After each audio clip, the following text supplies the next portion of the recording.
Hello everyone, welcome to Prime Number. Today, I'd like to talk about the Bitcoin identity. So, what is Bitcoin identity?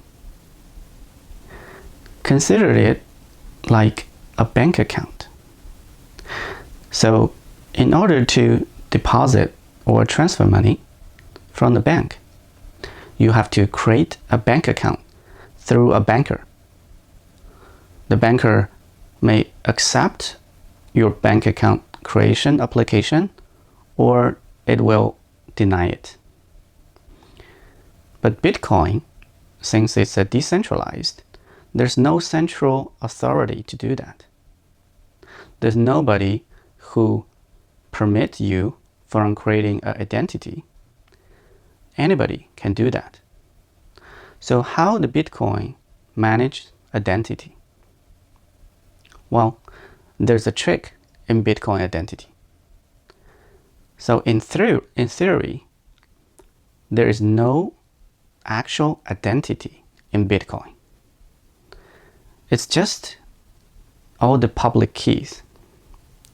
So any public key can be used to receive Bitcoin, and whoever hold the secret key paired to the public key can withdraw it. So remember, in one of our previous episodes, we talked about the digital signature. The digital signature works as if you're holding a secret key and you can use it to sign a message. And whoever gets the signature, the message, and your public key can verify that it is signed by you, which means only you can present the signature, and only you can present the ownership of this public key. So it looks like the public key is the actor, and you are the owner who can speak for the actor. That is the Bitcoin identity. It doesn't go through any authority or any creation process. It's just a number. Identity is just a number. You don't have to create in any of the Bitcoin network. You don't have to delete it. You can just send Bitcoin to it. And whoever holds the private key can redeem it. Or it could be nobody, which means you send Bitcoin to an address which nobody holds the secret key. So we call it, you can burn a Bitcoin.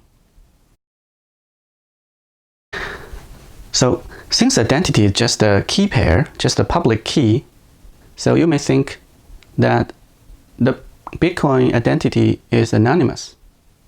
Well, it's true and false. So you can generate as much identity as you want. If you want 10 identity, you can manage 10 of them, and you are the owner for 10. You can do whatever you want. But if you're using one identity or one public key multiple times, which if we connect the dots of the behavior, even though we don't know who is the owner of the identity, but we may know from your statement, from your history, it may look like someone.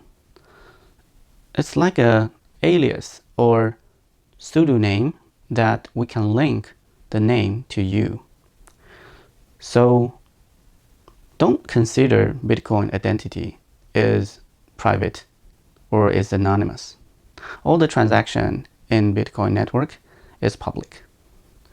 So if you use your public key to receive and send transaction multiple times,